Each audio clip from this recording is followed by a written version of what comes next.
আমার খবর। ব্রাত্য রবীন্দ্রনাথের বিতর্কিত ফলক ভেঙে দিল বিশ্বভারতী কর্তৃপক্ষ। লাগানো হলো নতুন ফলক। তার এই গুরুদেব রবীন্দ্রনাথ ঠাকুরের নাম সহ শান্তিনিকেতনের সংক্ষিপ্ত বিবরণ তুলে ধরা হয়েছে বাংলা, ইংরেজি ও হিন্দি ভাষায়। প্রসঙ্গত, শান্তিনিকেতনে বিশ্ব ঐতিহ্যের ফলকে আচার্য হিসেবে প্রধানমন্ত্রী, উপাচার্য হিসেবে বিদ্যুৎ চক্রবর্তীর নাম ছিল না বিশ্বকবির। জানিয়ে নিন্দার ঝড় উঠেছিল সর্বত্র। কেন্দ্রীয় শিক্ষা মন্ত্রকের নির্দেশে সেই ফলক ভেঙে দেওয়া হলো। 17 সেপ্টেম্বর ইউনেস্কো বিশ্বকবি রবীন্দ্রনাথ ঠাকুরের শান্তিনিকেতনকে ওয়ার্ল্ড হেরিটেজ তকমা দিয়েছে। তারপরেই 20 অক্টোবর তৎকালীন উপাচার্য বিদ্যুৎ চক্রবর্তী ঐতিহ্যবাহী উপাসনা গৃহ রবীন্দ্র ভবন গৌড় প্রাঙ্গণে 3টি শ্বেত পাথরের ফলক বসিয়েছিলেন। তাতেই আচার্য হিসেবে প্রধানমন্ত্রী নরেন্দ্র মোদীও নিজের নাম দিয়েছিলেন। ফলকে ব্রাত্য ছিলেন স্বয়ং রবীন্দ্রনাথ ঠাকুর। জানিয়ে সরব হন রাজনৈতিক দলগুলি থেকে শুরু করে পড়ুয়া, আশ্রমিক, প্রাক্তনীরা। বিদ্যুৎবাবুর বিরুদ্ধে শান্তিনিকেতন থানায় অভিযোগ দায়ের করেছিল মহর্ষি দেবেন্দ্রনাথ ঠাকুরের শান্তিনিকেতন ট্রাস্ট। 8ই নভেম্বর উপাচার্য হিসেবে মেয়াদ শেষ হয় বিদ্যুৎ চক্রবর্তীর।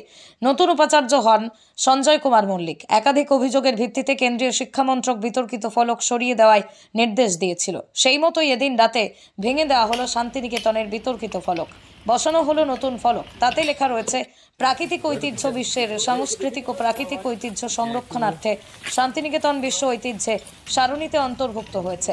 এই সারণীতেই অন্তর্ভুক্ত শান্তিনিকেতনের বিশ্বজনীন সাংস্কৃতিক ও প্রাকৃতিক গুরুত্ব সুনিশ্চিত করে এবং বিশ্ব মানবতার স্বার্থে এটি সুরক্ষা আবশ্যক। এরপরই গুরুদেব রবীন্দ্রনাথ ঠাকুরের নাম সহ শান্তিনিকেতনের সংক্ষিপ্ত বিবরণ দেওয়া হয়েছে। বাংলা, ইংরেজি ও হিন্দিতে লেখা হলো নতুন ফলক। বিশ্বভারতীর ভারপ্রাপ্ত কর্মসূচিক অশোক মাহাতো বলেন, কেন্দ্রের নির্দেশ অনুযায়ী পুরনো ফলক সরিয়ে নতুন ফলক বসানো হলো।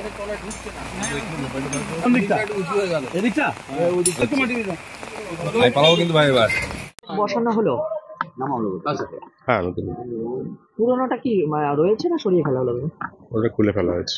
মানে এটা কি কেন্দ্রের নির্দেশ অনুযায়ী করা হলো? সরকারি নির্দেশে। নতুন ফলক কি রবীন্দ্রনাথের নাম রয়েছে? পড়ে দেখো।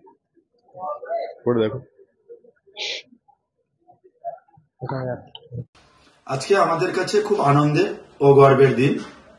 আপনারা জানেন যে বিশ্বভারতী বিশ্ববিদ্যালয় ইউনেস্কো থেকে হেরিটেজ তকমা পেয়েছিল।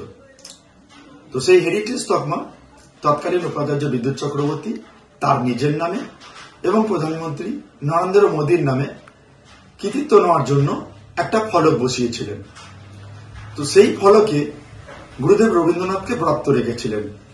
যার প্রতিষ্ঠিত বিশ্ববিদ্যালয়, যার জন্য এই শান্তিনিকেতন, তাকে বাদ দিয়ে তখন তারই প্রতিবাদে রাজ্যের মুখ্যমন্ত্রী মাননীয় মমতা বন্দ্যোপাধ্যায় গর্জে উঠেছিলেন, প্রতিবাদ করেছিলেন এবং তিনি তখন রাজ্যের মন্ত্রী তথা বোলপুরের বিধায়ক চন্দ্রনাথ সিনহা মহাশয়কে নির্দেশ দিয়েছিলেন এর বিরুদ্ধে বিক্ষোভ করতে। তো তখন তার নির্দেশ মতো তৃণমূল কংগ্রেস বীরভূম জেলা এবং আপামর রবীন্দ্রপ্রেমী মানুষ 14 দিন ধরে অবস্থান বিক্ষোভ করে এই বিশ্বভারতীর মাটিতে। বাধ্য হয়ে কেন্দ্র সরকার একটা নির্দেশনামা পাঠায় কেন্দ্রীয় শিক্ষা মন্ত্রকের তরফ থেকে এই বিতর্কিত ফলক মুছে ফেলা।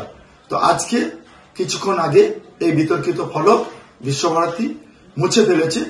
তো আমরা খুব আনন্দিত, গর্বিত এবং বারবার ধন্যবাদ এবং কৃতজ্ঞতা জানাই মমতা বন্দ্যোপাধ্যায়কে। তিনি শুধু এই ফলক বিতর্ক নয়, একাধিকবার যখনই বিশ্বভারতীকে কেউ কলঙ্কিত করার চেষ্টা করেছে, যখন কেউ রবীন্দ্রনাথকে অবমাননা করার চেষ্টা করেছে, তিনি প্রতিবাদ জানিয়েছেন। জেলা স্বাস্থ্য পরিষেবায় নতুন দিনের সূচনা। এমআরআই, রেডিওস্কোপি, সিটি স্ক্যান পরিষেবা এবার শান্তিনিকেতন মেডিকেল কলেজ ও হাসপাতালে পাওয়া যাচ্ছে। অত্যাধুনিক ব্লাড ব্যাংক ও প্যাথোলজি ল্যাবের সুবিধা রয়েছে। 10 টাকায় ডাক্তার দেখানো এবং ওষুধে 62% পর্যন্ত ছাড়ের সুবিধা। তাই আর দেরি কেন? আজই আপনার প্রিয়জনের চিকিৎসার জন্য আসুন আন্তর্জাতিক পরিকাঠামো আর অত্যাধুনিক প্রযুক্তি নিয়ে গড়ে ওঠা শান্তিনিকেতন মেডিকেল কলেজ ও হাসপাতালে। দেখতে চোখ রাখুন আমাদের ফেসবুক ও ইউটিউব চ্যানেলে।